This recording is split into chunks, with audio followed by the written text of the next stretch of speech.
بسم اللہ الرحمن الرحیم۔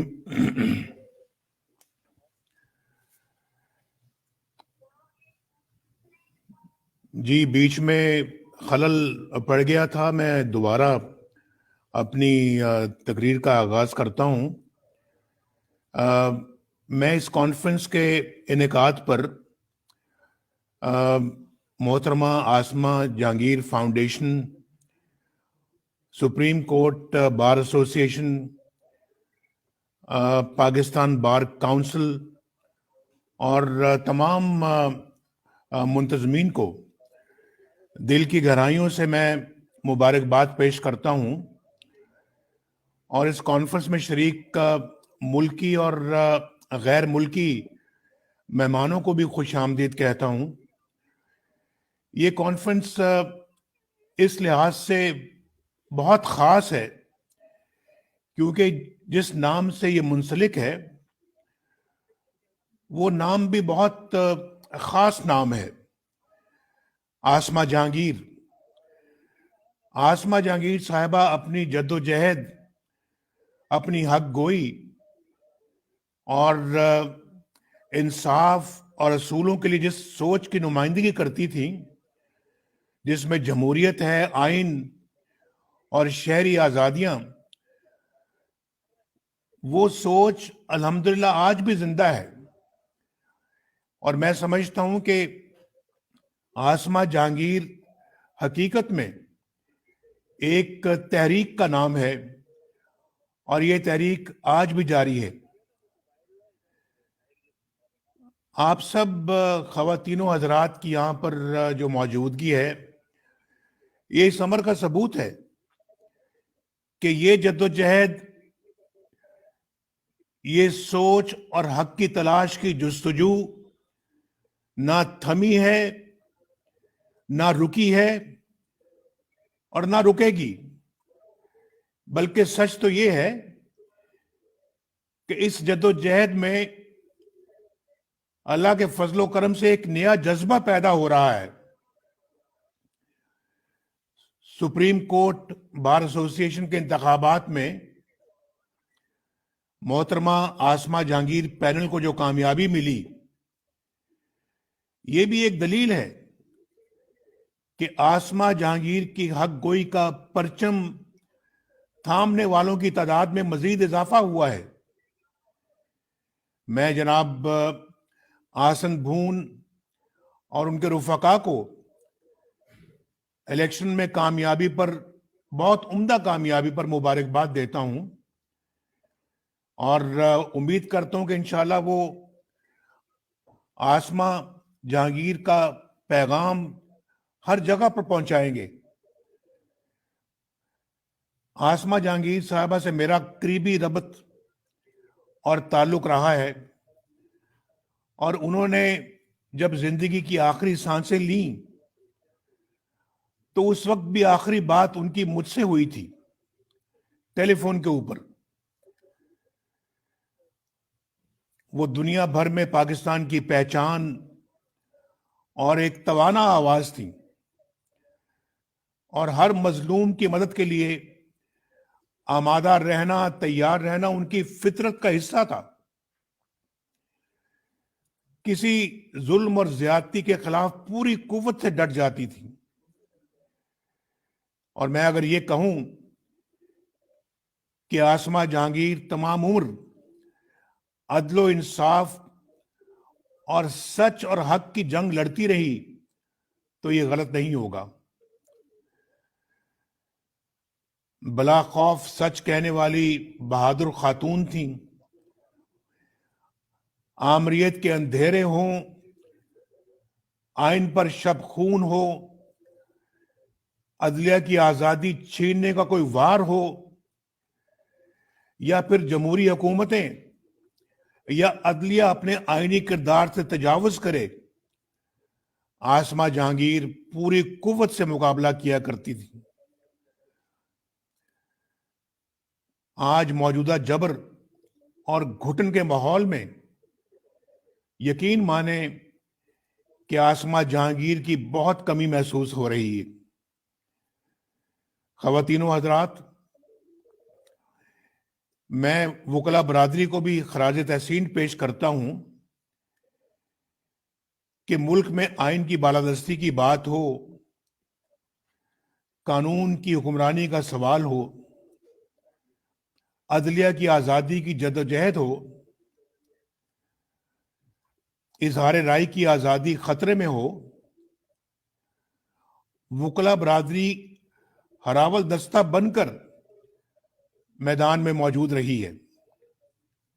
یہ بڑی خوشی کی بات ہے، اور آج جس دور سے ہم گزر رہے ہیں یہ انفارچونیٹلی تاریخ کا ایک فیصلہ کن موڑ ہے، جب سے خطرناک پہلو قوم میں مسلسل گہری ہوتی مایوسی اور کربناک بے بسی ہے۔ تاریخ گواہ ہے کہ جب قومیں مایوسی کی دلدل میں پھنستی اور دھنستی ہیں تو پھر اس قوم کے بقا کے سوال جنم لینا شروع ہو جاتے ہیں، اور آپ جیسے دانشور اچھی طرح جانتے ہیں کہ قوم کی مایوسی کس طرح تباہی اور بربادی کا باعث بنتی ہے۔ آج 74 سالوں کے بعد قوم پھر سے سوال اٹھا رہی ہے، اور ہمیں جواب درکار ہے، قوم کو جواب درکار ہے، یہ پاکستان کے 22 کروڑ عوام کو یہ جواب درکار ہے، اور جب تک ان 22 کروڑ عوام کو ان کے بنیادی سوالات کا جواب نہیں ملے گا ہماری حالت نہیں سدھرے گی۔ اگر سوال کرنے والے کی زبان کھینچ لی جائے تو اس سے ملک تو حل نہیں ہوتے، مسائل تو حل نہیں ہوتے۔ آج بھی زبان کھینچی گئی ہے نا، یہ ابھی تارے شارے ہمارے کاٹ کے، تو یہ بھی تو زبان کھینچنے والی بات ہے۔ کیا اس سے مسئلے حل ہو جائیں گے؟ اور پھر سوال کرنے والوں کو اٹھا لینے یا غائب کر دینے سے سوال ختم ہو جائیں گے؟ بدقسمتی سے موجودہ دور جو ہے یہ فریڈم آف سپیچ اور ہیومن رائٹس کے حوالے سے سیاہ ترین دور ثابت ہوا ہے۔ سیاسی مخالفین ہوں، صحافی، کالم نگار یا سچ بولنے والی کوئی آواز ہو، اس کو اپنے سوال کی پاداش میں غائب کر دیا جاتا ہے یا قید کر دیا جاتا ہے، یا پھر جو کچھ ہوتا ہے سلوک وہ آپ جانتے ہیں، گولیاں ماری جاتی ہیں، پروگرام یا کالم کی اشاعت بند ہو جاتی ہے، یا پھر نوکری سے نکلوا دیا جاتا ہے۔ ایسے سیاہ قوانین تیار کیے گئے جن کا مقصد سچ بولنے کی زبان بند کرنا ہے، اور یہ ہم نے خود اپنی آنکھوں سے دیکھا ہے، ابھی حال ہی میں دیکھا ہے، اور کب سے دیکھ رہے ہیں کہ آئین یہاں ٹوٹتے ہیں، قانون یہاں ٹوٹتے ہیں، عدالتیں یہاں ٹوٹتی ہیں، اور من پسند ججوں سے اپنی مرضی کے فیصلے یہاں لیے جاتے ہیں، ڈکٹیٹروں کو لیجٹمیسی یہاں ملتی ہے، اور ریاست کے اوپر ریاست یہاں چلائی جاتی ہے، پولیٹیکل انجینئرنگ کی فیکٹریاں یہاں لگائی جاتی ہیں، ووٹ کو عزت یہاں نہیں ملتی، اور آر ٹی ایس یہاں بند ہوتا ہے، ووٹ یہاں چوری ہوتا ہے، یہاں منتخب حکومتوں کے خلاف دھرنے کروائے جاتے ہیں، کیے بھی جاتے ہیں اور کروائے بھی جاتے ہیں، حکومتیں یہاں بنائی جاتی ہیں اور گرائی جاتی ہیں، اور پارلیمنٹ کی ساورنٹی کا حال تو یہ ہے کہ چند منٹوں میں درجنوں قوانین بلڈوز کیے جاتے ہیں، جیسے آپ نے 2 دن پہلے دیکھا ہے۔ یہ ہیں خواتینوں حضرات، یہ ہیں وہ اسباب جو ہمارے زوال کا باعث بنتے ہیں اور زوال کا باعث بنے ہیں۔ اور پھر کہا جاتا ہے کہ دنیا پر دنیا ہم پر ہنستی ہے، کہا جاتا کہ ہم پر دنیا پابندیاں کیوں لگاتی ہے، ہمیں کٹہرے میں کیوں کھڑا کرتی ہے، دنیا میں ہمارے کردار پر سوال کیوں اٹھائے جاتے ہیں۔ سیاستدان یا میڈیا ہی نہیں، آج جج بھی سچ بولے تو نوکری سے ہاتھ دھونا پڑتے ہیں۔ کیا یہ ہم سب کے لیے سوچ و فکر کا مقام نہیں کہ آج جج بھی انصاف کے متلاشی ہیں اور ججوں پر دباؤ اور بلیک میلنگ سے اپنے سیاسی مخالفین کے خلاف فیصلے لیے جاتے ہیں۔ اخبارات میں شہ سرخیاں شائع ہو رہی ہیں کہ کیسے اعلیٰ عدلیہ کے جج ٹیلی فون کالز کے ذریعے سزائیں دلوانے اور پھر ضمانت نہ دینے کے حکم صادر کرتے ہیں۔ یہ آپ نے دیکھا اور سنا ہے۔ اور اگر انصاف کی کرسی پر بیٹھنے والے منصف ہی نا انصافی کریں گے تو پھر مجھے آپ بتائیں کہ معاشرہ کیوں کر اور ملک کیوں کر تباہ و برباد نہیں ہوگا؟ خدا نہ خواستہ۔ کیا اس ادارے اور انصاف کی کرسی پر بیٹھے منصفوں کو سوچنا نہیں چاہیے کہ پاکستان کی عدلیہ بین الاقوامی انصاف کے انڈیکس میں کہاں کھڑی ہے؟ کیا ہم نے مارشل لاؤں کو لیجیٹمائز نہیں کیا؟ کیا ہم نے فوجی ڈکٹیٹروں کے حکم پر پارلیمنٹ کو توڑنے کے بعد اسے کبھی بحال کیا؟ کیا ہماری عدالتوں نے فوجی ڈکٹیٹروں کو آئین میں ترمیم کی اجازت نہیں دی؟ یہ سب کچھ آپ کے سامنے ہوتا رہا ہے۔ میں کوئی ایسی بات نہیں کر رہا جس کو نہ ہم نے دیکھا ہو، نہ سنا ہو، نہ جانا ہو۔ آئین ہی ہمارے اداروں کی حدود کا تعین کرتا ہے اور ہمارے مسائل کے حل کی یہی چابی ہے۔ آئین نے لکیر کھینچ دی ہے کہ ذمہ داری کیا ہے اور اسے کسے نبھانا ہے، کس نے نبھانا ہے۔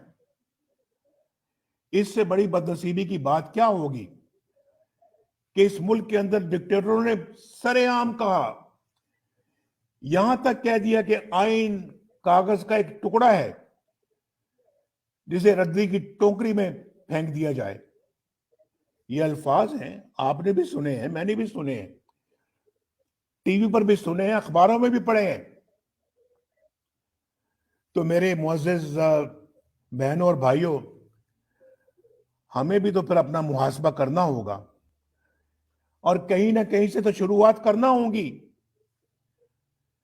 کیا اس قوم کی قسمت میں یہی لکھ دیا گیا ہے کہ ہم نے دائروں کا سفر ہی جاری رکھنا ہے؟ 70 سالوں سے، 74 سالوں سے دائروں کا سفر شروع کیا ہوا ہے اور آج بھی جاری ہے۔ کیا ہم نے اندھے، گونگے یا بہرے ہیں، بہرے بن کے رہنا ہے؟ کیا ہم بھیڑ بکریاں ہیں کہ جن کو ہانک دیا جائے جس طرح مرضی؟ اب یہ معاملہ پاکستان کی بقا اور سلامتی کا ہے اور آئین پوری وضاحت سے بیان کرتا ہے، دو ٹوک بات کرتا ہے کہ مقدس وہی ہے جو آئین کی پاسداری کرے، اور جو آئین کی دیواریں پھلانگے وہ مقدس نہیں بلکہ آئین کا مجرم ہے، ملک کا غدار ہے، آئین کا غدار ہے۔ اور اگر آج ہم نے وقت کی پکار نہ سنی اور اپنی اصلاح نہ کی تو ہمارا مستقبل بہت تاریک ہو سکتا ہے۔ پہلے ہی ہماری قوم بہت حادثات کا شکار ہو چکی ہے۔ اس قوم اور ملک کی بقا کے ساتھ گھناؤنا کھیل اب ختم ہونا چاہیے، بند ہونا چاہیے۔